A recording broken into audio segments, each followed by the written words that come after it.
여러분, 우리가 옛 속담에 바늘도둑이 소도둑된다라고 하는 아주 유명한 말이 있습니다. 그렇죠? 누구나 다 들어 암직한 그런 속담이죠. 어렸을 때 부모님에게 여러 번 들었던 그런 속담 아닐까 생각이 들어요. 그런데 이 속담은 우리에게 이 도둑질의 위험성을 경고하는 굉장히 중요한 의미를 담고 있습니다. 도둑질이 굉장히 위험한 거야. 도둑질은 굉장히 너의 인생 가운데 큰 해를 줄 수 있는 거야. 이렇게 이 짧은 구절의 속담이 우리에게 교훈하고 있는 거죠. 그래서 이 구절을 잘 뚫어지게 살펴보면 우리는 이 구절 속에서 도둑질은 중독되는 거구나. 도둑질의 중독성을 알 수 있어요. 도둑질은 한 번 딱 하고 마는 게 아니라 계속적으로 진행된다라는 거예요. 그런데 그 중독성 속에 무엇이 담겨져 있냐 하면 부정적인 확장성이 있다라는 거예요. 그러니까 중독됐는데 그게 중독된 게 늘 1의 강도로 중독이 지속되는 게 아니라 그 중독이 지속되어질 때 그 부정성이 점점 확장된다는 거예요. 그래서 어떻게 됩니까? 1이 2가 되고 2가 3이 되고 3이 10이 되죠. 그래서 바늘도둑은 결국 그 중독성 가운데 빠져나오지 못하면 뭐가 돼요? 소도둑이 된다는 거예요. 소도둑. 그래서 이 속담 속에 도둑질은 중독성이 있고 부정적 확장성이 그 안에 담겨져 있구나. 암세포처럼 우리는 그것을 탁 캐치할 수 있어요. 여러분, 오늘 하나님께서는 하나님의 백성에게 도둑질에 관한 금지 명령을 주셨어요. 오늘 우리가 함께 그 하나님의 금지 명령, 특별히 십계명의 8계명의 이 말씀을 같이 살펴보면서 하나님이 무엇 때문에 이 계명을 하나님의 백성에게 주셨는지, 그 안에 들어있는 의미가 무엇인지 함께 살펴보며 은혜를 나누기를 원합니다. 여러분, 우리는 누구나 다 뭘 갖고 있냐면 소유욕을 갖고 있어요. 소유욕. 이게요, 소유욕이라는 게 인간의 본성에 속하는 욕구기 때문에 어떠냐면 굉장히 강력해요. 그래서 소유욕과 거의 비등한 강도를 갖고 있는 게 뭐냐면 식욕이에요. 또는 수면욕, 또는 성욕. 이 지금 나열한 이러한 욕구들은 인간에게 있어서 아주 인간의 본성에 해당되는 욕구라는 거예요. 그렇기 때문에 굉장히 강력해요. 그래서 여러분, 유럽에 철학자가 있어요. 데카르트라고 하는 철학자가 있는데 그 사람이 아주 유명한 경구를 하나 이야기했어요. 나는 생각한다, 고로 존재한다. 내가 존재하는지 어떻게 알 수 있냐? 너는 지금 생각하고 있기 때문에. 따라서 생각하고 있으면 존재한다라는 거예요. 그런데 이게 오늘날 21세기에는 바뀌었어요. 뭐라고 바뀌었냐 하면 너는 소유한다, 그러므로 존재한다. 우리는 소유하기 때문에 존재하는 거예요. 그래서 이것을 좀 더 현대적인 말로 바꾸어버리면 이렇게 되죠. 우리는 소비한다, 그래서 존재한다. 얼마나 소비를 많이 하는지. 제가요, 도시락 싸갖고 다니거든요, 교회에. 도시락 싸갖고 다닙니다. 이렇게 길을 가시다가 도시락 주머니를 갖고 가는 머리가 흰 사람을 보면 전주하세요. 마스크 쓰고 이렇게 쫄래쫄래 가는데 도시락 싸갖고 다녀요. 제가 중고등학교 때 싸갔을 그 도시락을 제가 이렇게 싸갖고 다니는데요. 그런데도 일주일이 지나면요, 저 분리수거하는, 우리 쓰레기 분리수거하는 그 식당 옆에 거기에 보면 쓰레기가 왜 이렇게 많은지. 제가 일주일 동안 이렇게 내가 교회에 있으면서 많이 먹었나? 아니, 전 먹은 기억이 없는데. 제가 집에서요, 분리수거 담당이거든요. 세상에, 저는 주문한 적이 없어요. 근데 분리수거 날만 되면 왜 이렇게 가득가득 쌓여서 제가 양손에 분리수거 한 그 쓰레기들을 들고 가요. 우리가 암암리에 엄청난 소비를 하고 있다라는 거예요. 여러분, 만약에 우리가 이러한 소유 욕구를 잃어버리면 우리는 그 상태를 뭐라 그러냐면 죽었다, 이렇게 얘기해요. 우리가 살아있는 한 우리는 끊임없이 소유 욕구를 갖게 돼 있고 그 소유 욕구는 우리로 하여금 소비하게 만든다라는 거예요. 그래서 여러분 이 기본 욕구에 대해서 창세기 1장 28절에 이렇게 이야기하고 있습니다. 우리 창세기 1장 28절 같이 보겠습니다. 여기 앞에 보시면 돼요. 하나님이 그들에게 복을 주시며 하나님이 그들에게 이르시되 뭐라고 말씀하셨냐면 하나님이 이렇게 말씀하셨어요. 생육하고 번성하여 땅에 충만하라. 땅을 정복하라. 바다의 물고기와 하늘의 새와 땅에 움직이는 모든 생물을 다스리라 하시니라. 이 말씀은 하나님이 사람을 창조하신 후에 주신 말씀이에요. 그런데 이 말씀을 창조된 사람에게 주시면서 하나님은 사람을 향해서 생육하고 번성하여 땅을 정복하고 땅에 충만하고 땅을 다스려라 이렇게 말씀하시거든요. 이 속에 있는 이 단어들을 쭉 살펴보면 사람이 번성하기 위해서는 사람은 반드시 필요한 욕구가 있는데 그 욕구가 뭐예요? 소유 욕구라는 거예요. 소유 욕구가 없으면 사람은 번성할 수가 없어요. 사람은 정복할 수가 없어요. 왜요? 소유 욕구가 있어야 사람은 움직이기 시작하거든요. 여러분 왜 아침에 그 힘든 밖이 너무 춥잖아요. 그렇죠? 근데 그 지친 힘든 몸을 일으켜서 여러분 그 추운 날씨에 차가운 핸들 제 차만 차갑나요? 여러분 핸들은 다 열선이 있나요? 저는 너무 제 온기로 녹여요. 이렇게 쫙. 왜 나올까요? 왜 그렇게 힘들고 지친 몸을 일으켜서 추운 날씨에도 여러분 아침 일찍 출근할까요? 우리에게 소유 욕구가 있거든요. 그게 우리를 움직이는 거예요. 제가 제 아들 얘기하면 안 되는데 제 아들 이제 수능이 끝나고선 제가 조건을 하나 걸었어요. 역사에 대해서 좀 알아야 되니까 제가 역사책 하나를 이렇게 추천해 주면서 사다 줬는데 아빠 요즘에는 그 책으로 안 읽어요. 이렇게 패드로 다 책이 이렇게 있더라고요. 그거를 읽는다 그래요. 저는 아무리 해도 못 읽겠어요. 그게. 그래서 전 종이책이 너무 좋은데 종이책을 사다 줬더니 다 있다 그러더라고요. 거기에. 그래서 그걸로 읽겠다고. 제가 읽으면 10만 원 줄게. 딱 그랬어요. 역사책을 좀 읽히고 싶어가지고. 그랬더니 읽더라고요. 이 소유욕을 자극하면 움직여요. 아이들만 그래요? 여러분 어렸을 때 여러분 부모님이 그런 조건 안 거셨어요? 너 이거 하면 이거 줄게. 그러면 어떻게 해요? 아침에 일찍 일어나죠. 제가 어렸을 때 초등학교 다닐 때 시계 하나 아버지가 시계를 사준다. 그때는 시계가 흔하진 않았어요. 그래서 미키마우스 시계 지금도 생각이 나요. 누가 훔쳐갔는데 오늘 제가 이 설교를 준비하면서 그게 그냥 미키마우스 시계를 훔쳐갔어요. 누가. 그런데 그 시계를 제가 타려고 아버지가 그걸 사주신다 그랬어요. 조건이 있었어요. 아버지랑 함께 관악산에 매일 등산을 하면 아침에 제가 그거를 이렇게 조건이 걸린 기간 동안 한 다음에 미키마우스 시계를 받았잖아요. 물론 잊어버렸지만 잃어버렸지만 조건이 걸리면 어떻게 해요? 움직이죠. 왜요? 소유욕이 있거든요. 여러분 사람의 소유욕이 얼마나 강력한지 쉽게 알 수 있는 예가 있어요. 그게 뭐냐면 공산주의의 몰락이에요. 여러분 20세기가 들어오면서 융성하게 일어났던 사상이 뭐냐면 공산주의거든요. 근데 이 공산주의가 20세기 그 한 세기가 끝나기 전에 마치 불꽃놀이가 다 화려하게 그 불꽃을 뽐내고 싹 사라지는 것처럼 20세기 한 세기가 끝나기 전에 사라져버렸어요. 왜냐하면 이 공산주의라고 하는 이 사상이 몰락한 이유는 여러 가지가 이유가 있어요. 그런데 그 중에 굳이 한 가지를 들자면 제 입장에서는 한 가지를 들자면 왜 그러냐 하면 이 공산주의라는 사상 자체가 인간의 기본 욕구를 거스려요. 특별히 인간의 기본 욕구에 속하는 소유 욕구를 거스린다라는 거예요. 왜냐하면 이 공산주의에 있어서 굉장히 중요한 가치가 있는데 그게 뭐냐면 공산주의는 무엇인가를 사람이 생산할 때 그 생산하는 도구가 있어요. 일반적으로 기계죠.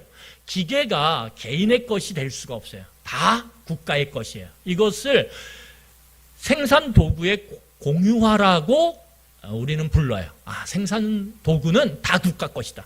그래서 사람들이 아무리 열심히 생산을 해도 그 생산을 하는데 결정적인 역할을 했던 기계가, 생산의 도구가 국가 것이기 때문에 모든 생산된 물건들은 다 국가 것이 돼요. 그리고 거기에 일정한 노동을 제공했던 사람들은 어떻게 하냐? 그것에 해당되는 배당을 받아요. 그래서 배당제를 하죠, 공산주의는. 그러니까 사람의 소유 욕구가 어떻게 됩니까? 억눌러지는 거예요. 그렇기 때문에 점점 사람의 저항이 강해질 수밖에 없고, 그 저항이 극에 달했을 때 결국은 그 공산주의라고 하는 사상은 소멸되는 길을 걸어갈 수밖에 없었다라는 거예요. 그러니까 우리의 기본 욕구에 반하는 것들은 이 땅에서 존재할 수가 없어요, 여러분. 존재할 수가 없어요.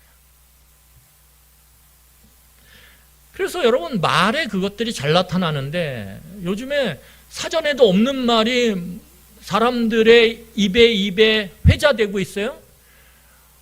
설명하면 굉장히 복잡한데 한마디로 그것을 딱 끝내주거든요. 그러니까 너도 나도 쓰기 시작해요. 처음에는 청소년들만 썼는데 엄마 아빠가 들으면서 어때요? 야, 그런 말 쓰지 마. 그랬는데 본인도 보니까 되게 좋거든요. 그래서 쓰게 돼요. 왜요? 그 한마디를 딱 쓰면 복잡하게 얘기할 필요가 없어요. 헐? 이러면 그 안에 복잡한 설명들이 필요해요. 헐? 이러면. 그러니까 그것들이 쓰이는 거죠. 왜요? 인간의 욕구와 참 맞는 말이기 때문에 그래요. 여러분, 그렇기 때문에 굉장히 소유 욕구는 강력합니다. 그래서 인간의 소유 욕구는 잘못된 게 아니에요. 이건 기본적인 거예요. 그런데 문제는 뭐냐? 문제는 어디서 발생하냐? 이 소유 욕구가 변질될 때 발생하는 거예요. 소유라고 하는 이 욕구가 변질되어지면, 왜곡되어지면 뭘로 바뀌냐면 탐심과 탐욕으로 바뀌어요. 소유 욕구가 정해진 선이 있는데 그 선을 넘어버리면 뭘로 바뀌냐면 탐욕으로 바뀌고 탐심의 마음으로 바뀐다라는 거예요. 자, 우리 누가복음 12장 15절을 같이 보도록 하겠습니다. 누가복음 12장 15절에 같이 읽겠습니다. 시작. 그들에게 이르시되 삶과 모든 탐심을 물리치라. 사람의 생명이 그 소유에 넉넉한데 있지 아니하니라 하시고. 여러분, 오늘 성경을 보면 예수님께서 부모의 유산 상속을 놓고 형과 다투는 아우의 하소연을 듣게 돼요. 그리고 그 아우의 하소연에 대해서 뭐라고 말씀하시냐 하면 탐심을 물리쳐라, 이렇게 일갈하세요. 예수님이 파악하신 건 뭐냐면 이 동생의 사정을 들었어요. 오늘 성경 누가복음에 나온 것은 아주 짧게 요약된 거죠. 사연을 다 듣고 보니까 뭐냐면 이 아우의 마음 가운데 소유 욕구가 아니라 소유 욕구가 변질되어져서, 변형되어져서, 왜곡되어져서 그 마음 가운데 탐심과 탐욕의 마음이 있는 걸 발견하셨어요. 저 아우의 마음은 소유 욕구가 아니라 뭐라고요? 탐심이구나, 탐욕의 마음이구나. 그것을 예수님이 보시고 뭐라 그러냐면 탐심을 물리치라고 오늘 말씀하신 거예요. 예수님은 결코 인간에게 필요한 소유 욕구에 대해서 그것을 거부하거나 그것을 억누르지 않아요. 그것이 왜곡된 마음, 탐심, 변형된 마음, 탐욕에 대해서 오늘 예수님은 그것을 물리치라고 경고하고 계신 거예요. 그런 면에서 우리가 보면 예수님의 말씀 속에서 탐심은, 탐욕은 어렵기는 하지만, 힘들기는 하지만 우리가 얼마든지 거부할 수 있고 물리칠 수 있고 제압할 수 있는 마음의 형태라는 걸 오늘 예수님의 말씀을 통해서 우리는 이해할 수 있다라는 거예요. 탐심을 물리칠 수 있구나, 탐욕을 제어할 수 있구나. 오늘 예수님은 그렇게 말씀하고 계신 거죠. 여러분, 사람의 이 강력한 소유 욕구가 정해진 선을 넘어서, 정해진 선을 넘는 거예요. 우유가 정해진 날짜 선을 넘으면 어떻게 되죠? 상하죠. 여러분, 우리가 갖고 있는 대부분의 물건이 그 제한된 온도의 선을 넘어버리면 망가져 버려요. 녹아버리거나 아니면 망가져 버려요.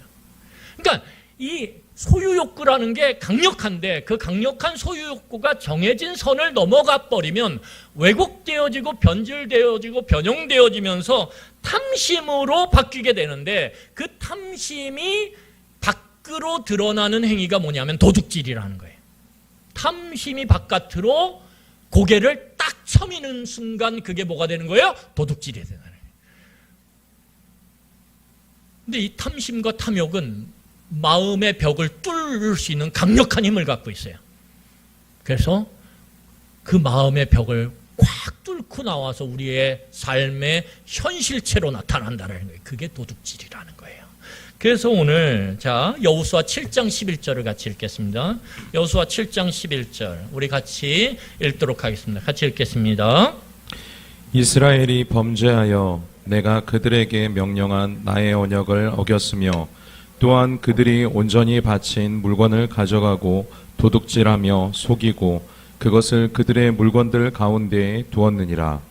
여러분, 이스라엘 백성들은 여호수아의 지휘 아래 드디어 꿈에 그리던 가나안 땅을 이제 두 발로 딛게 돼요. 그리고 가나안 땅을 딛게 됐을 때 만났던 첫 번째 성이 여리고성이에요.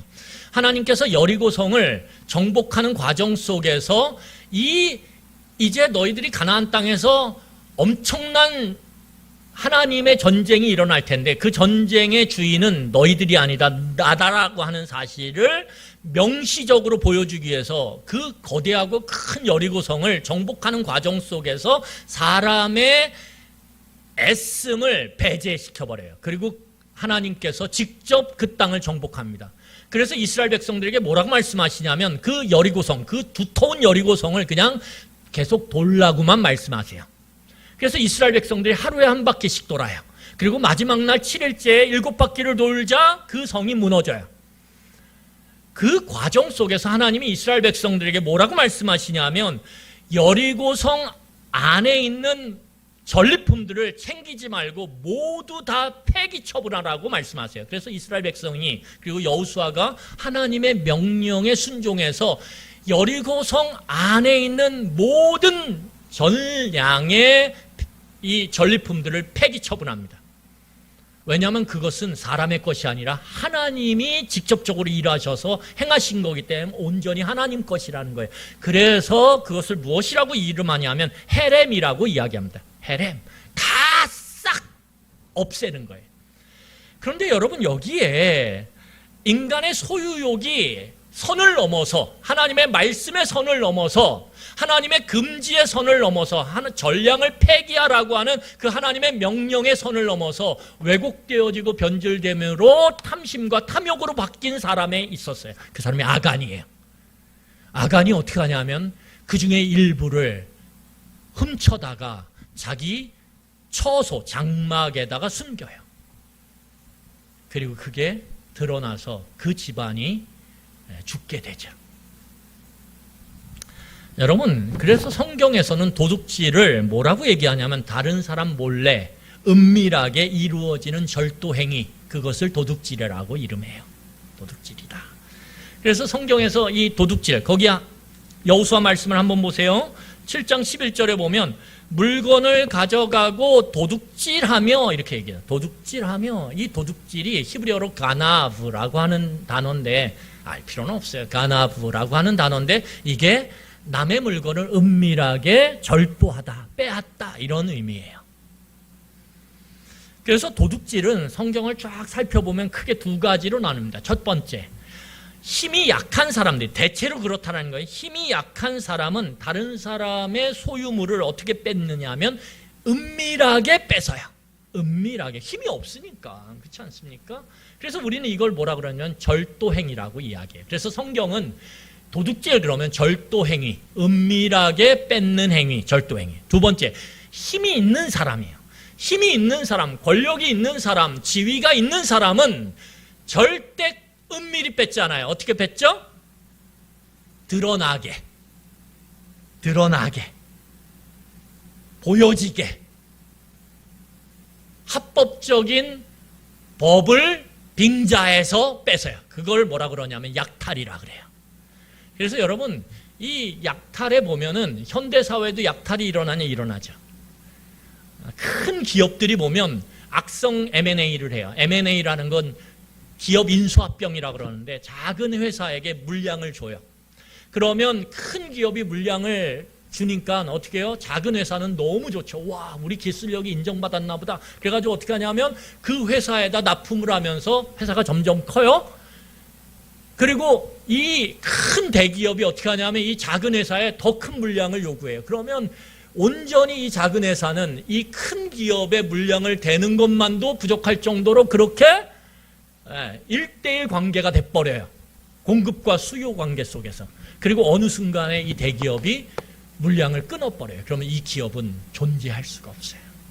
그 순간 어떻게 되냐면 이 대기업이 이 기업을 인수하는 거죠. 이게 악성 M&A라고 하는 악성 기업 인수 방법 중에 하나예요.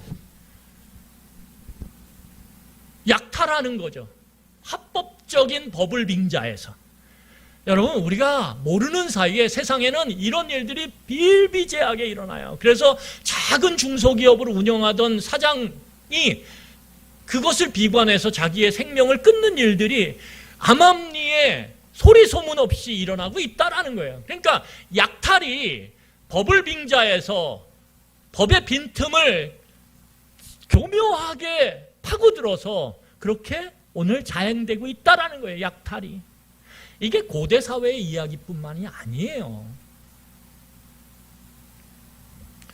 여러분, 그래서 성경에서 이 약탈의 대표적인 예로 드는 게 뭐냐면 아방이에요. 이스라엘의 아방. 자, 우리 열왕기상 21장 15절과 16절을 읽겠습니다. 21장 15절, 16절 제가 읽을게 잘 보세요.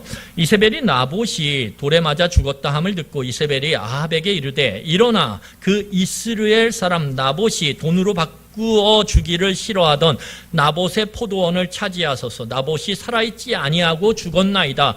아합이 나봇이 죽었다 함을 듣고 곧 일어나 이스라엘 사람 나봇의 포도원을 차지하러 그리로 내려갔더라. 이스라엘의 왕이에요. 아합 왕은. 이 아합 왕 당시는 굉장히 강력한 왕국을 이 아합이 구축을 했어요. 경제도 엄청나게 번영했어요.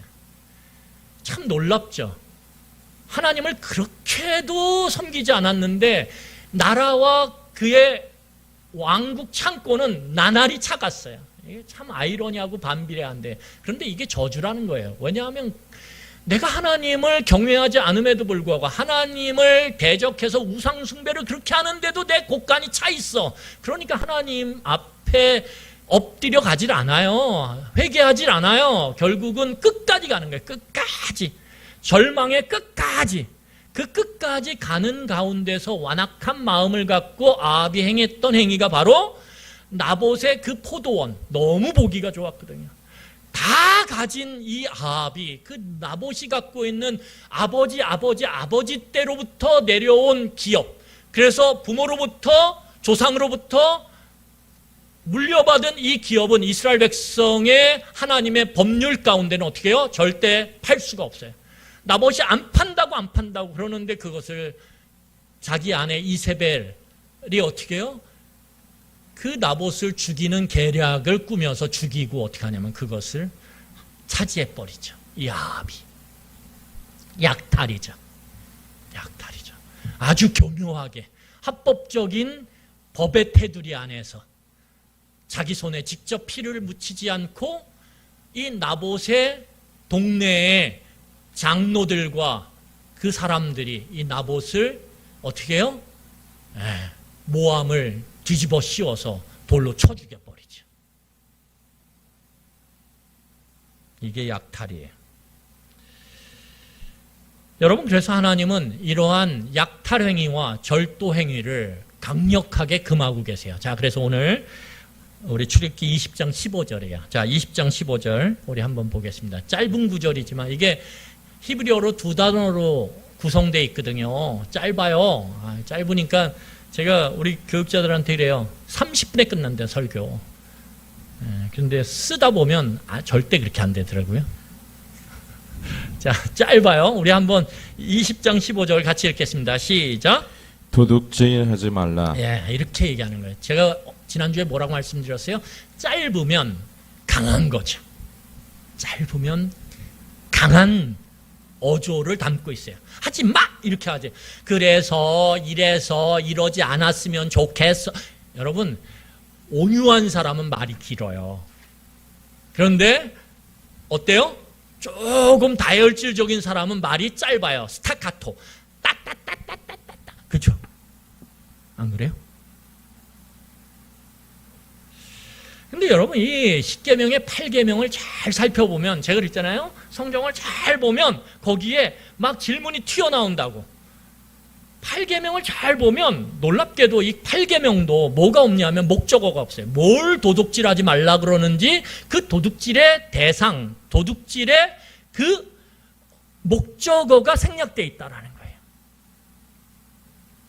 그러면 하나님은 이스라엘 백성에게 이 강력한 도둑질하지 말라라고 하는 8계명을 모세를 통해 주시면서 무엇을 도둑질하지 말라라고 말씀하셨을까요? 성경을 쫙 찾아보면 세 가지로 요약돼요. 제가 여기서 하나하나 찾으면 다 주무실 것 같아가지고 제가 요약해버렸어요. 세 가지가 뭐냐면 첫 번째, 뭐예요? 사람의 물건을 도둑질하면 안 된다는 거예요. 사람의 물건을 절도하거나 훔치거나 사람의 물건을 빼앗는, 강제로 빼앗는, 약탈을 하면 안 된다는 거예요. 두 번째, 뭘 하면 안 된다라고 얘기하냐 하면 사람을 빼앗거나 사람을 훔치면 안 된다는 거예요. 여기서 사람이라는 건 뭐냐면 인신매매죠. 성경은 놀랍게도 더한 거를 얘기하는데 사람의 시신을 훔치면 안 된다라고 얘기해요. 시신까지도.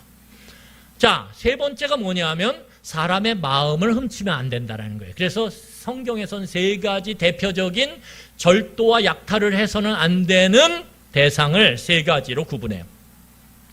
사람의 물건, 타인의 물건, 재물, 그 다음에 그 사람 자체, 인신매매, 그 다음에 사람의 마음. 마음을 잘못된 의도를 갖고 사람의 마음을 내 편으로 그렇게 조작해서 끌어들이는 것, 이것을 하면 안 된다라는 거예요. 쉽게 말하면 지금 말로 말하면 뭐죠? 가스라이팅 하면 안 된다라는 거예요. 그루밍 하면 안 된다라는 거예요. 사람의 마음을 나의 의도 때문에 그렇게 교묘하게 조작하고 그렇게 몰고 가면 안 된다라는 거예요.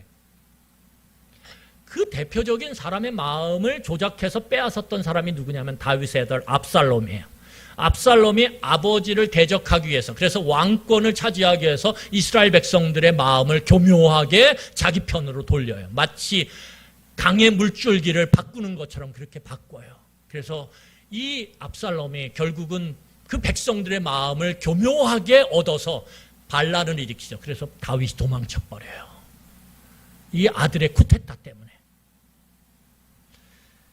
여러분, 그러면 하나님께서 오늘 이러한 명령을 통해서, 8계명의 명령을 통해서 이스라엘 백성들에게 도둑질하지 말라 이렇게 이야기하신 진짜 이유가 뭔지를 우리가 살펴보기 위해서는 뭐가 필요하냐면 이스라엘 백성의 배경을 알아야 돼요. 여러분, 우리가 오늘 본문에 보는 것처럼 이스라엘 백성들은 지금 시내산까지 와서 하나님과 언약을 맺는 과정 속에 있어요.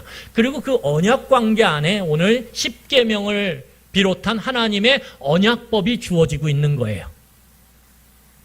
마치 결혼을 하게 되면, 결혼을 할 때 어떻게 됩니까? 이제는 그 결혼 관계를 온전히 유지하고 발전시키기 위해서 부부간에 뭐가 생겨요? 불문법이 생기죠. 불문법. 그렇지 않습니까?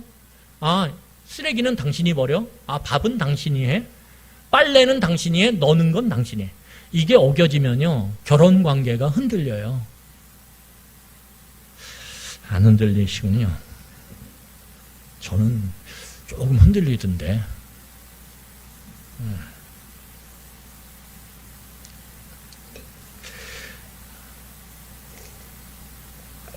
여러분, 이스라엘 백성이 그래서 이 시내산에 머물렀을 때 그들이 어떤 배경을 갖고 있냐면 이 고대 사회는, 이스라엘 백성들이 살아갔던 고대 사회는 기본적으로 다른 부족이나 나라를 침략해서 약탈한 전리품으로 운영하는 약탈 경제 시스템이라고 하는 구조가 있었어요. 그래서 많은 나라들이 어떻게 하냐면 다른 나라를 힘으로 침략을 해요. 그리고 그 나라에 사람들을 데려오고 재물들을 갖고 와요. 그 사람들을 데려올 때 그 사람들을 뭘로 만들죠? 노예로 만들죠.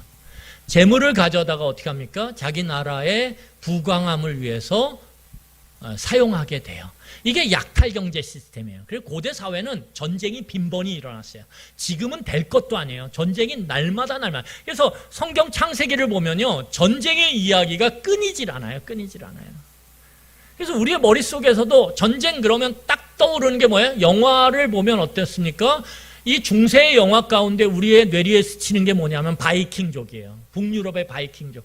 바이킹족은 음식 떨어졌네? 그러면 어떻게 합니까? 배를 띄워가지고 쫙 다른 부족이나 국가를 침략하죠. 그리고 빼앗아가죠. 닥치는 대로 뺏어가죠. 그리고 자기 국가, 나라를 운영하는 거예요. 이게 약탈 경제 시스템입니다. 근데 이 약탈 경제 시스템 가운데 돌아가던 고대 사회, 왜? 자원이 부족하니까. 자원이 부족해요. 자원을 만들어낼 수 없어요. 지금처럼 기계가 발달하지 않았기 때문에 자원은 제한되어 있습니다. 그러니까 빼앗아야 돼요. 누구 거를. 그래야 내가 살 수 있는 거예요. 그러다 보니까 어떡하냐면 그런 시스템이 생기게 된 거예요. 그런데 이스라엘 백성은 그 약탈 경제 시스템 한가운데서 살았다라는 거예요. 왜요? 애굽은 제국인데 이 애굽의 제국은 약탈 경제 시스템으로 돌아가는 사회거든요. 대표적인 게 뭐예요? 이스라엘 백성들이 노예였어요. 그렇죠? 자유를 잃고 애굽의 바로 왕을 위해서, 그 바로 왕의 부를 위해서 전적으로 헌신하는 그러한 시스템이죠. 이게 약탈 경제 시스템이에요. 그러니까 이 약탈 경제 시스템의 직접적인 피해자가 누구냐면 이스라엘 백성이에요. 지금 시내산에 서 있는 이스라엘 백성들. 여러분, 그래서 우리가 일반적으로 다 아는 것처럼 피해자는 가해자로 어떻게 해요? 변질될 가능성이 굉장히 높죠. 내가 피해를 입었어요? 그러면 내가 가해자가 돼요. 이게 피해자와 가해자의 악순환이에요. 이스라엘 백성들이 약탈 경제 시스템의 직접적인 피해자였다라고 하는 것은 어떤 것을 의미하냐면 이들도 얼마든지 힘을 갖게 됐을 때 무엇을 할 수 있어요? 그 익숙한 약탈 경제 시스템 안에서 누군가를 약탈할 수 있다라는 거예요. 당연하지 않습니까? 또 하나는 무엇이냐면 이스라엘 백성들은 노예 신분이었어요. 노예 신분이었기 때문에 그들이 갖고 있는 게 너무 일천해요. 아무것도 없어요. 빈곤이에요. 여러분, 사람이요, 빈곤하면 어떻게 될까요? 가난은요, 나라의 왕도 어찌할 수가 없다라는 거예요. 그래서 가난이 갖고 오는 게 뭐냐면 좀도둑이에요. 왜? 먹고 살아야 되니까, 죽을 수 없으니까. 그래서 가난은, 빈곤은 뭘 가져오냐면 을이 을을 억압하고 착취하고 빼앗는 을만의 전쟁이 일어나게 만들어요. 가난은. 왜? 을이 먹고 살아야 되는데 갑을 공격할 수가 없거든요. 그건 혁명이에요. 을이 힘을 합쳐서 갑을 공격하는 건 혁명이에요. 혁명은 좀처럼 일어나지 않아요. 혁명은 역사 가운데서 여러분, 혁명이라는 건 일어난 적이 별로 없어요. 그러니까 을들은 늘 대부분 어떻게 하냐면 자기와 비슷한 을들을 어떻게 해요? 빼앗으면서 자기의 생계를 유지하는 거예요.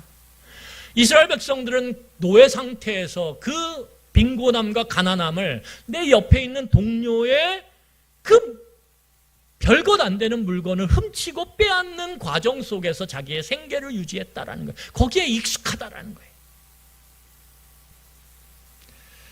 이런 측면에서 보면 이스라엘 백성들은 절도행위든 약탈행위든 굉장히 익숙한 삶의 방식이죠.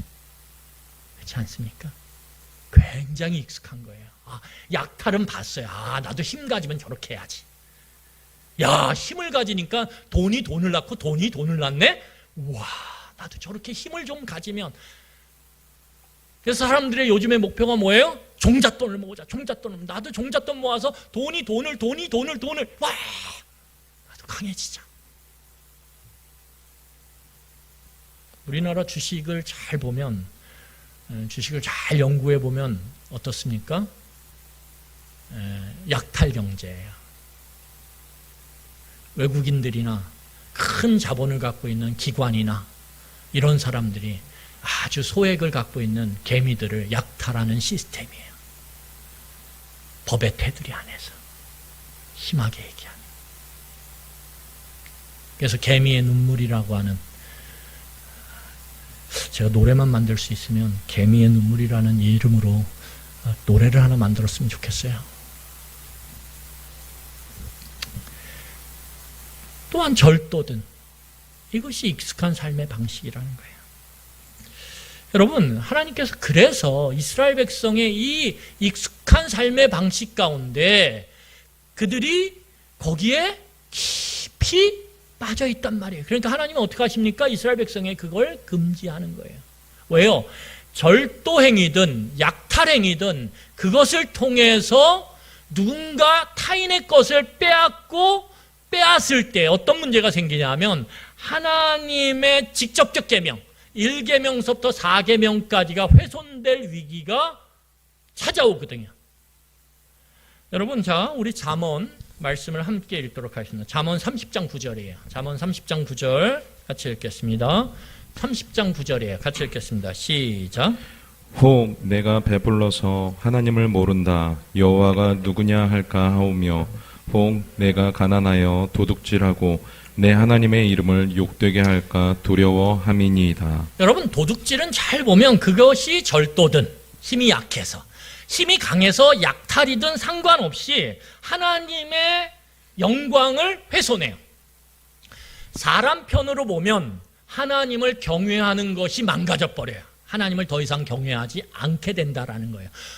이 절도든 약탈이든 이 도둑질이 그 사회에 만연하게 되면 어떤 문제가 일어나냐면 하나님을 경외하는 것이 멈춰버린다는 거예요.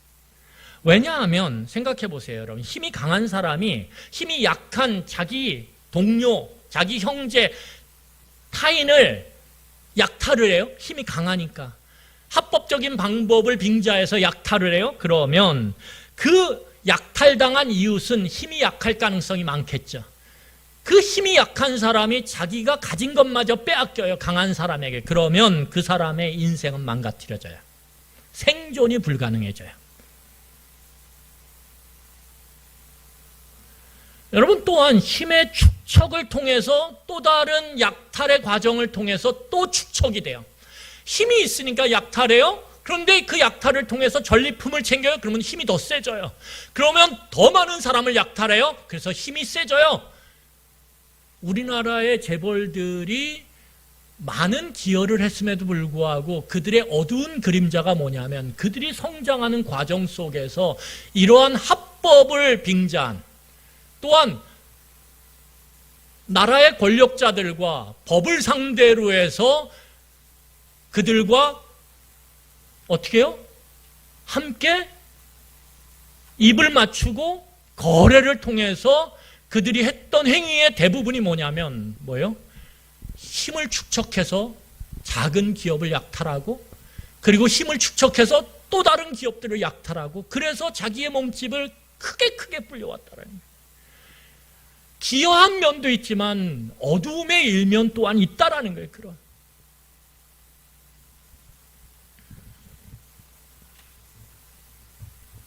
여러분, 그렇게 될 때 힘의 축척이 계속 일어나잖아요. 그러면 그렇게 힘의 축척을 가져서 나중에는 어마어마한 힘을 갖게 되는 그 사람은 하나님을 더 이상 경외하지 않아요. 왜요? 내게 힘이 있으니까. 모든 사람이 내 앞에 고개를 숙이니까.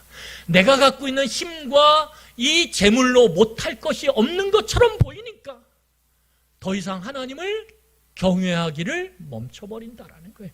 이게 힘의 저주예요. 그래서 여러분, 저나 여러분이나 너무 힘 가지려고 애쓰지 마세요. 저는 교회가 뭐 엄청 크고 전 그런 마음이 없어요. 왜냐하면 제가 교회가 엄청 커졌을 때 제 마음을 지킬 능력이 저는 없거든요. 아마 여러분 제가 지금은 막 이러잖아요. 여러분들 집사님 이러잖아요. 그렇죠? 네? 아니에요? 근데 만약 우리 교회 커지면 제가 그러지 않을 수도 있어요. 왔어 이럴 수 있어요. 얼마나 보기 싫어요.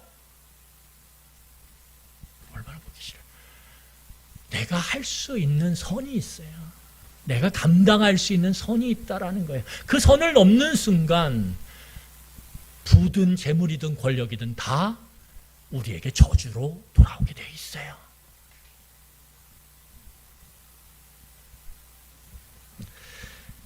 여러분, 그래서 힘이 강할 땐 그래요. 힘이 그러면 약하면 어떻게 될까요? 힘이 약한 백성인 경우에는 누군가의 힘 약한, 제가 그랬잖아요. 을의 전쟁이라고. 힘 약한 사람의 것을 훔쳐요. 그러면 어떻게 될까요?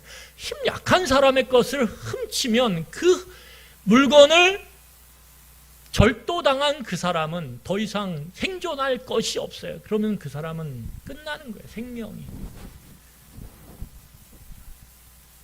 결국은 이러한 절도가 됐든 약탈이 됐든 이러한 도둑질이 하나님의 백성 공동체에 빈번하게 일어나게 될 때, 왜? 소유 욕구는 강력한 기본적 욕구거든요. 이 욕구가 어떤 이유에서든 내가 더 힘을 갖기 위해서든 아니면 내가 먹고 살기 위해서든 어떤 이유가 돼서든 그 소유 욕구의 선을 넘을 때 탐심이 되고 탐욕이 되는 순간 절도가 됐든 약탈이 됐든 그 사회는 도둑질로 만연될 수밖에 없다라는 거예요. 이거는 하나님의 공동체라 그래서 예외가 아니에요. 그렇게 되는 순간 사회는 어떻게 돼요? 무질서하게 돼요. 무질서하게. 하나님을 경외하지 않아요. 무질서가 일어나면서 결국은 그 무질서가 가져오는 게 뭐냐면 안식의 상실이에요. 여러분, 우리의 구원의 최종 목표는 하나님의 다스림을 통한, 이게 하나님의 나라예요. 하나님의 다스림을 온전히 받음으로 내 안에 안식을 누리는 거예요. 이게 평화를 누리는 거예요. 자유를 누리는 거예요. 그게 구원의 최종 목표라는 거예요. 그런데 그게 상실되어 버린다는 거예요. 도둑질이 만연되면.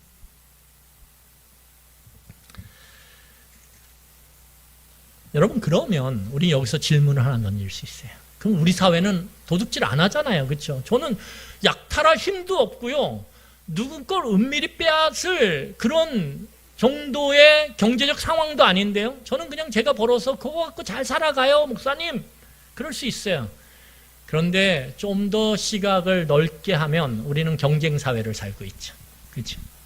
경쟁사회 속에서 우리도 모르게 누군가의 것을 빼앗기 위해서 오늘도 열심히 애쓴다라는 거예요. 경쟁사회는. 여러분들이 어떤 일을 할 때 우리는 경쟁사회 속에 있거든요. 그러니까 어떻게 됩니까? 우리도 모르게 누군가를 이겨야 우리가 더 차지할 수 있어요. 그래서 어떤 모델이 이런 고백을 했어요. 모델 세계는 동기가 있어요. 같은 기수로 들어온 동기가 있는데 이 모델들은 나중에 시간이 지나면 친구가 없대요. 왜 없냐 하면 모델은 처음에 여러 명이 기수로 뽑히지만 그 중에 무대에 쓸 수 있는 모델은 제한되거든요. 그러니까 내 옆에 동료들을 다 밟고 내가 탑이 돼야 내가 먹고 살 수 있다라는 거예요. 그래서 서로 가까운 것 같지만 서로 친하지 않다라는 거예요. 이게 모델의 세계라는 거예요. 그래서 모델들은 친구가 없다라는 거예요. 여러분, 이게 비단 모델 세계만의 이 문제일까요? 그렇지 않아요. 우리는 수없는 경쟁사회 속에서 누군가를 빼앗아야 되고 합법적인 법을 빙자해서 약탈해야 돼요. 그래야만 우리는 살아갈 수 있어요. 그런 세상에 살고 있어요. 그런 세상에. 그래서 이 경쟁의 후유증 때문에 곳곳에 신음소리가 스며들어 있어요. 그래서 조금만 누르면 어떻게 돼요? 악소리가 나와요. 조금만 그 상처를 건드려도요, 신음소리가 퍽 하고 튀어나와요.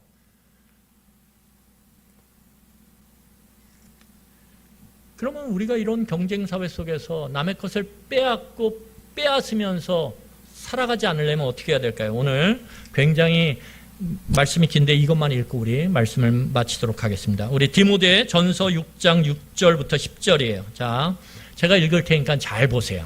굉장히 중요한 본문입니다. 그러나 자족하는 마음이 있으면 경건에 큰 이익이 되느니라. 자족하는 마음이에요. 우리가 세상에 아무것도 가지고 온 것이 없음에 또한 아무것도 가지고 가지 못하리니 우리가 먹을 것과 입을 것이 있은즉 족한 줄로 알 것이니라. 부하려고 하는 자들은 시험과 올무와 여러 가지 어리석고 해로운 욕심에 떨어지나니 곧 사람으로 파멸과 멸망에 빠지게 하는 것이라. 돈을 사랑함이 일만 악의 뿌리가 되나니 이것을 탐내는 자들은 미혹을 받아 믿음에서 떠나 많은 근심으로써 자기를 찔렀도다. 여러분, 우리 빌립보서 4장 12절과 13절이에요. 나는 비천에 처할 줄도 알고 풍부에 처할 줄도 알아. 모든 일 곧 배부름과 배고픔과 풍부와 궁핍에도 처할 줄 아는 일체의 비결을 배웠노라. 우리 같이 읽겠습니다. 마지막 구절 시작. 내게 능력 주시는 자 안에서 내가 모든 것을 할 수 있느니라. 우리는 이 마지막 이 구절을 너무 잘 알고 있는데 잘못 사용해요. 오늘 우리가 읽었던 이 디모데전서의 말씀과 빌립보서의 말씀은 사도 바울의 고백이에요. 여러분, 이 고백 속에서 우리가 알 수 있는 건 뭐냐면 이 경쟁 사회를 살아가면서 누군 것을 빼앗아야 되고 그리고 빼앗길 수밖에 없는 이 현실 가운데서 바꾸어 말하면 누군가의 것을 절도해야 되고 약탈해야 되는 이 상황 가운데서 우리가 그것을 하지 않고 하나님의 질서 가운데 안식을 누리려면 우리에게 필요한 것은 자족의 은혜예요. 자족의 마음, 만족하는 마음. 반주해 주세요. 여러분, 자족의 은혜를 갖게 될 때, 이 사도 바울의 이 만족하는 은혜를 갖게 될 때, 만족하는 마음을 갖게 될 때 우리는 경쟁 사회 속에 살아갈 수밖에 없지만 그럼에도 불구하고 다른 사람의 것을 훔치거나 빼앗지 않아도 우리는 충분히 자유롭고 평화로운 삶, 안식의 삶을 살아갈 수 있어요. 이 자족의 마음이 있을 때 내 옆에 잘 되는 사람을 우리는 축복하고 그 사람을 칭찬할 수 있어요. 시기하고 질투하며 그 사람이 엎으러지기를, 자빠지기를 그렇게 그 탐욕의 마음으로 그렇게 생각하지 않을 수 있어요. 그럴 때 우리가 자유를 누리게 되는 거예요. 우리가 평화를 누리게 되는 거예요. 참된 안식을 누리게 되는 거예요. 여러분, 오늘 성경이 뭐라 그러냐면 이렇게 얘기해요.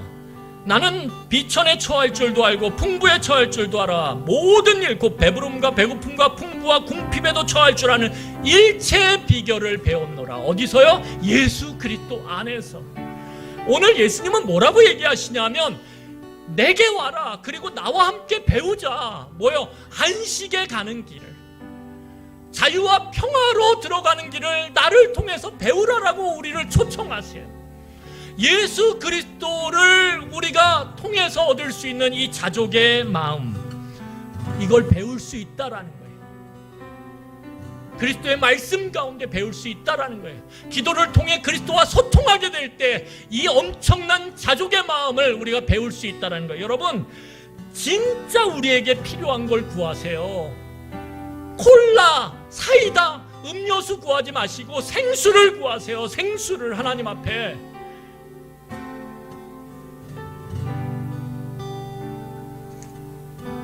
여러분, 또한 오늘 성경을 보면 뭐라고 얘기하냐면 우리가 자족의 은혜를 누리게 될 때 다른 사람의 것을 내게로 가져오려고 땡기는 힘보다 내 것을 다른 사람에게 나누어 주기 위해서 밀어내는 힘이 강력해진다라는 거예요. 자족의 마음이 없으면 우리는 더 내게로 땡겨요. 우리 안에 만족이 없기 때문에. 그런데 우리 안에 만족의 마음이 생기면 우리는 밀어내기 시작해요. 내 것을 나누기 시작해요. 내 것을 함께 공유하기 시작해요. 이런 놀라운 밀어내는 힘이 강력해지기 시작해요. 이 나눔의 힘이 강력해지기 시작해요. 왜요? 나는 만족하니까. 여러분, 그럴 때 이 밀어내는 힘이 강력해질 때 개인의 안식이 공동체의 안식으로 바뀌어버립니다. 내가 만족하게 되잖아요. 그리스도 안에서 만족함을 갖게 되잖아요. 배우잖아요. 그러면 밀어내는 힘이 세져요. 밀어내기 시작하면 내가 갖고 있는 걸 나누게 될 때 그 궁핍함으로 절망 가운데 있던 그 누군가는 공동체 힘을 얻고 소망을 얻으며 그의 표정이 바뀌고 그의 삶의 모습이 바뀌어져요. 공동체의 안식이 찾아오는 거죠. 공동체의 질서가 생겨요. 그 질서 가운데 우리는 진정한 자유와 평화를 누리게 되는 것입니다. 오늘 마지막으로 우리 에베소서 4장 28절을 읽겠습니다. 에베소서 4장 28절 같이 읽겠습니다. 시작. 도둑질하는 자는 다시 도둑질하지 말고 돌이켜 가난한 자에게 구제할 수 있도록 자기 손으로 수고하여 선한 일을 하라. 도둑질하지 마요. 애써 수고해서 선한 일을 위해서 나누세요. 그러면 놀랍게도 그 평화가, 자유가 확장됨으로, 안식이 확장됨으로 내 삶이 변화가 일어나기 시작한다라는 거예요. 그리고 오늘 마지막으로 우리에게 이렇게 이야기합니다. 갈라디아서 5장 24절에 예수 그리스도의 사람들은 육체와 함께 그 정욕과 탐심을 십자가에 못 박았느니라. 우리의 탐심을 십자가에 못 박기 위해서 여러분 지속적으로 애쓰세요. 그 일이 우리 안에 반드시 일어날 수 있어요. 그것이 진정한 안식을 누리는 길임을 이 시간 말씀을 통해 기억하며 우리 이 시간에 같이 찬양하도록 하겠습니다. 찬양하겠습니다.